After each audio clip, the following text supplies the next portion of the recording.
As we've been reporting throughout the show, today a national consultation about the future of the whole NHS is going to be launched.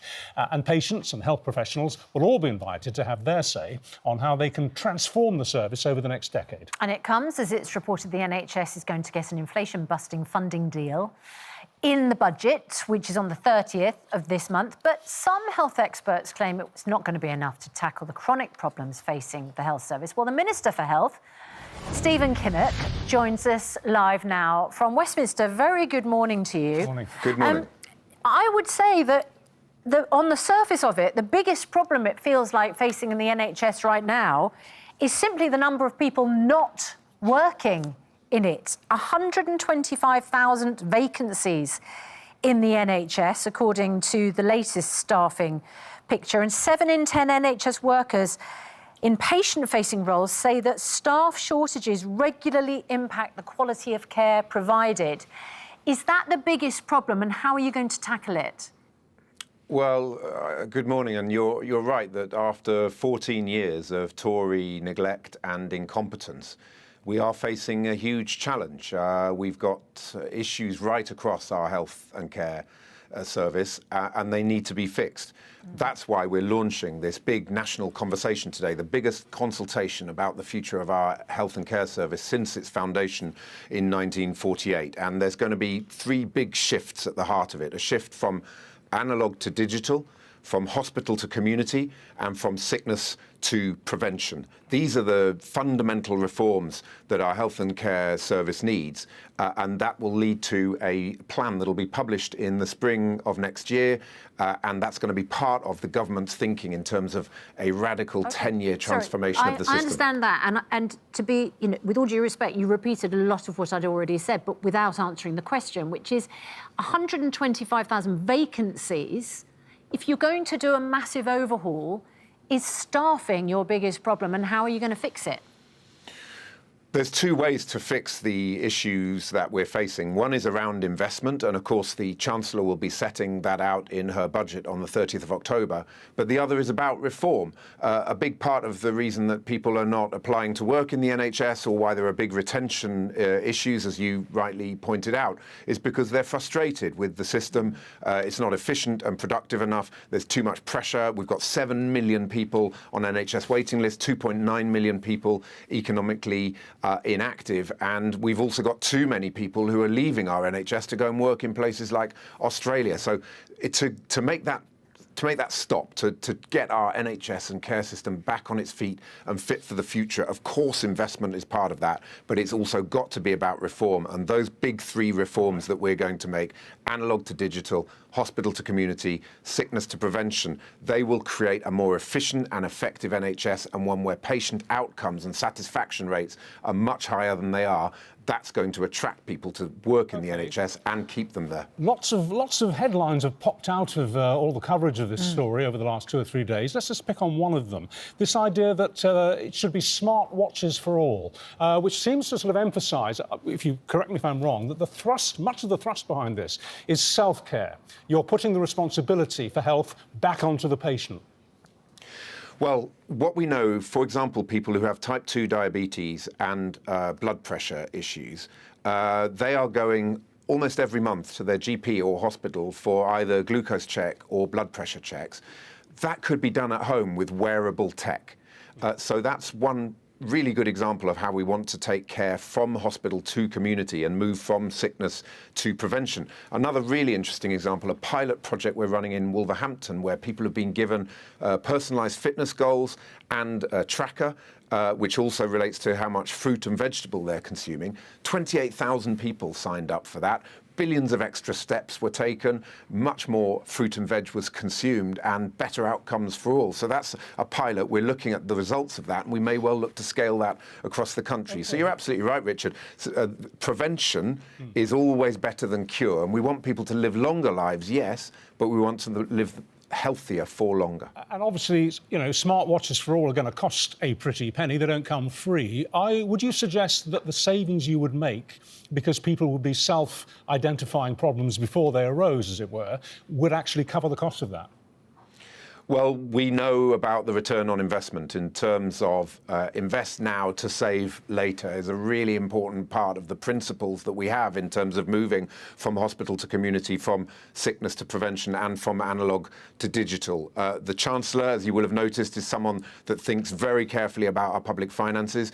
Every penny that we invest, we have to show how we're going to get a return on that investment. Now, what we also know is that with 7 million people on NHS waiting lists, of course, we're driving up productivity. We've stopped the junior doctors' strikes. We've got 1,000 more GPs on the front line. We're bringing forward a fair pay agreement for adult social care. Those are immediate actions we've taken in the last 14 weeks. I have to say, more than the Tories did in 14 years. But those immediate actions have to be combined with a long-term vision for the future of our NHS reform, so that you're not just turning the taps on without fixing the plumbing as well. And that's going to be a really important part of this plan. A couple of other things, issues that have raised above the parapet.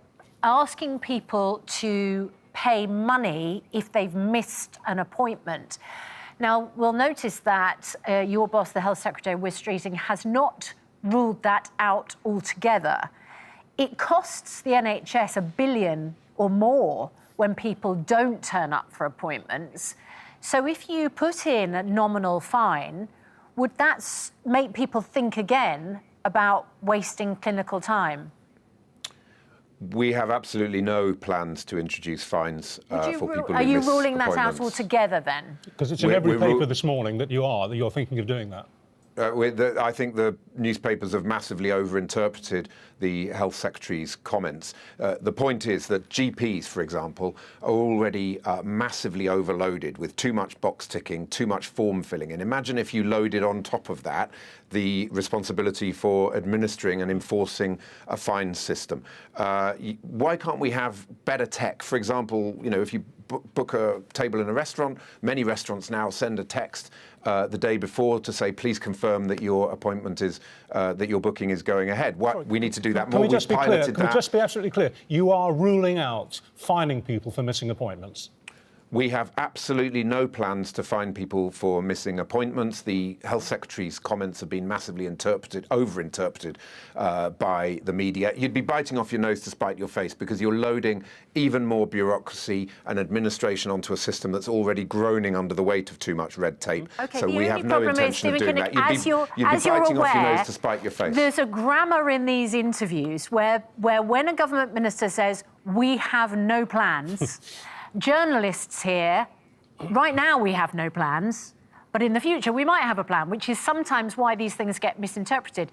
It's not until a government minister says, we will never do that, that journalists accept it's not going to happen. It's up to journalists to hear whatever they want to hear. What I'm sitting here and telling you is that to be honest, we hear it on behalf of our viewers. Yep, and you're very welcome to do that, and you play a vitally important role in our democracy in so doing. OK, and, but well done for that. You're never going to introduce fines for missed appointments under this government? We are not going to introduce fines for missed appointments under this government. That's crystal. That's about as clear as a government minister could be. No. Can we move on to this very interesting idea of kind of neighbourhood self-health hubs? I mean, we used to have cottage hospitals. We've obviously got our own GP surgeries now. What would this replace? For example, would they replace GP surgeries?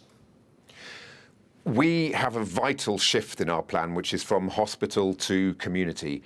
We want to create a neighbourhood health service where you've got GPs, dietitians, physios, mental health specialists, district nurses, pharmacists in one place, in one hub, where possible physically co-located, but there's also the idea of hub and spoke models where you use really good technology and information technology sharing systems to create that single space where you can go in for an appointment with your GP and immediately the GP says, well, you need to see the physio, you need to go there, or you need to talk to your dietitian. So these we want to shift really from a national health service to a neighbourhood health service. That just sounds, to me, that just sounds part like, of our 10-year plan. Where are the staff? I mean, if you're going to be, producing lots of community hubs with all of those staff in them, you've really got to recruit a whole load more staff, haven't you? It's going to be partly about redeployment of staff, but also about recruitment. You're right. I think what the key point is, Do we want to continue with the status quo, where we've got a massive overloading on the acute sector because too many people are ending up going into A&E because they can't see their GP or because they can't find a physio in terms of their community health? Massive part of the 2.9 million people that are not working is because of musculoskeletal issues, because they can't get a physio. So there's some common sense solutions to this, and a big part of that is getting these teams, multidisciplinary teams, working together, partly from redeployment and physical co-location, but also much better technology. Two more quick ones. Very briefly. One is the ban on smoking indoors has been incredibly effective. Are you considering a ban on smoking outdoors in pub gardens? So the smoking bill will be coming forward very soon, and when we have the details of that bill and it's published, you'll see precisely what the government is proposing. So that is something you're considering? I don't want to preempt the publication of the bill. I think it's best that we wait for that bill to come forward because it's going to be looking at this whole issue in the round, so I wouldn't want to preempt it here like today. a possibility then. Very quickly, we've seen also that compulsory dropping of sugar levels has had a big effect as well. What about getting rid of super processed foods? I think that it's really important that we get the country eating healthier diets. That pilot I mentioned in Wolverhampton's a great example of that. There are so many people across the country who want to lose weight, who've tried everything, and it hasn't worked. We, as a government, want to enable and support people to take more exercise and to eat healthier food. And the food environment, as it stands, is too unhealthy. There are too many unhealthy calories. That is something that absolutely has to be addressed. I would encourage all of your viewers to go on to change.nhs.uk, the biggest national conversation about the future of our NHS. How can we build a healthier country together? What role should the government play in that? Real change doesn't come from behind a desk in Whitehall or Westminster. It's about your viewers getting involved. So I really hope that they will get involved today. Until 9 o'clock when we're off the air. But thank you very much indeed for your time this morning. You've got a busy day ahead of you. Good luck. Thank you.